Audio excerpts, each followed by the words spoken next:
오늘 우리가 함께 나눌 하나님의 말씀은 민수기 33장 52절의 말씀이 되겠습니다. 그 땅의 모든 거주민을 너희 앞에서 몰아내며 그들의 모든 그림과 부어 만든 모든 형상을 멸하고 그들의 모든 산당을 완전히 허물며 이집트에서 종살이하고 광야에서 정처 없이 40년간 떠돌이 생활을 했었던 이스라엘 백성들에게 있어서 가나안은 그야말로 약속된 축복의 땅이었습니다. 하지만 이스라엘 백성들이 가나안 땅에 이제 들어갔다고 해서 모든 것이 해결되고 끝나는 것은 아니었습니다. 오늘 본문 바로 앞절인 51절 말씀에 너희가 요르단을 건너 가나안 땅에 들어가거든 이라는 말씀이 있습니다. 이 말의 뜻은 이제부터가 중요하다는 것입니다. 단지 우리가 구원을 받았기 때문에 모든 것이 보장되고 그래서 이제부터는 우리가 원하는 대로 마음대로 살아도 아무런 문제가 없다는 그러한 생각은 잘못된 판단이고 초보적이고 어리석은 신앙에 그치는 것입니다. 이제는 우리가 하나님의 자녀로서 어떻게 살아가야 하며 어떠한 자세와 어떠한 가치관을 가지고 우리가 거룩하고 성별되게 살아가느냐가 더 중요하다는 것입니다. 그래서 하나님께서는 이스라엘 백성들로 하여금 너희가 가나안 땅에 들어가거든 그리고 그 땅을 너희의 산업으로 삼기 위해서 결코 빠뜨리지 말아야 될 일, 반드시 이루어야 될 선행 조건을 말씀하시게 되는데 그것은 바로 가나안 땅에 살고 있었던 거주민들을 완전히 몰아내고 그리고 그들의 우상을 하나도 남김없이 파괴시키라고 명하셨던 것입니다. 그 이유는 첫 번째로 가나안 사람들이 이미 저지르고 있었던 우상 숭배의 죄를 징벌하기 위해서였고 또한 두 번째로 이제 이스라엘 백성들로 하여금 그들이 섬겼던 우상 숭배에 물들지 않도록 보호하기 위해서였습니다. 가나안은 분명히 기름진 땅이기는 했습니다.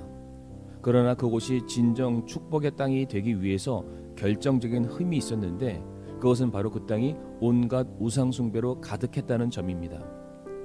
그래서 하나님께서는 이스라엘 백성들로 하여금 먼저 그 땅의 우상들을 깨끗이 청소하도록 명하시고 그것이 완수가 되었을 때야만 그 땅이 진짜 축복의 땅, 약속의 땅이 될 것이라고 말씀을 하시게 된 겁니다. 만일 이와 같은 선행 조건을 이스라엘 백성들이 지키지 않게 된다면 이제 가나안은 축복의 땅이 되기는커녕 오히려 저주의 땅이 될 수밖에 없는 것입니다. 그것을 두고서 이어지는 55절 말씀 보게 되면 만약 이스라엘 백성이 가나안의 거민들을 완전히 몰아내지 않게 된다면 남겨진 자들이 너희 눈에 가시가 되고 또 너희 옆구리를 찌르는 것이 되어 너희를 괴롭힐 것이라고 하나님께서 경고하시게 됩니다.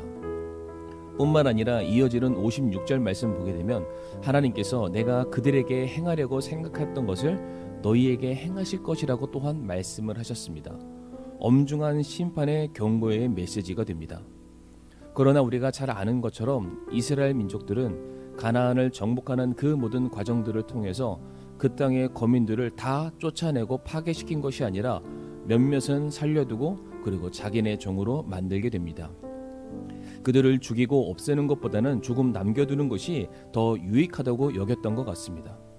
그러나 그렇게 살려둔 가나안 원주민들을 통하여서 이제 이스라엘 백성들은 거꾸로 우상 숭배를 배우고 그들과 똑같은 삶으로 살아가게 됩니다.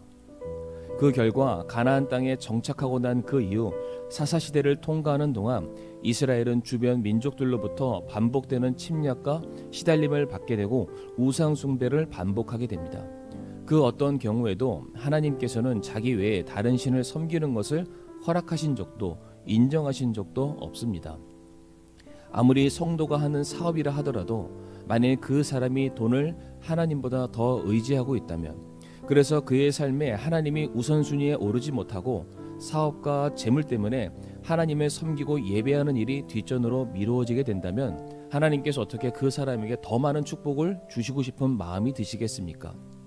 아무리 학생의 본분이 학업에 전념하는 것이지만 그 학업과 학원 생활 때문에 신앙생활을 멀리하고 이제는 말씀이 아니라 세상적인 가치관을 따를 수밖에 없게 된다면 그러면서도 나는 하나님께 영광을 돌리고 있어 영광을 돌리고 싶어라고 그가 고백한다면 과연 그 고백을 하나님께서 진정 기쁘시게 받으시겠습니까?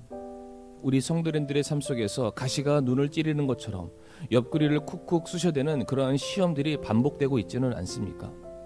왜 하나님께서 날 조금 더 축복해 주시지 않나라고 반문하며 의심하기 전에 우리들의 생활 속에 혹여나 남아있는 우상의 잔재가 있는 것은 아닌지, 우리가 하나님보다 더 많이 사랑하는 무엇인가 있는 것은 없는지 다시 한번 살펴보시길 바랍니다. 그 어떤 모습이든지 가나안 거민의 우상 숭배가 남아있는 곳은 아무리 이스라엘 백성이 들어가 산다 해도 그곳은 결코 축복의 땅, 약속의 기업이 될 수 없다는 사실을 늘 기억하시길 바라며, 하나님과 세상의 이 양갈래길에서 오직 하나님을 택하시고 따르시며 순종하시는 우리 성도님들의 삶이 되기를 간절히 기도하겠습니다.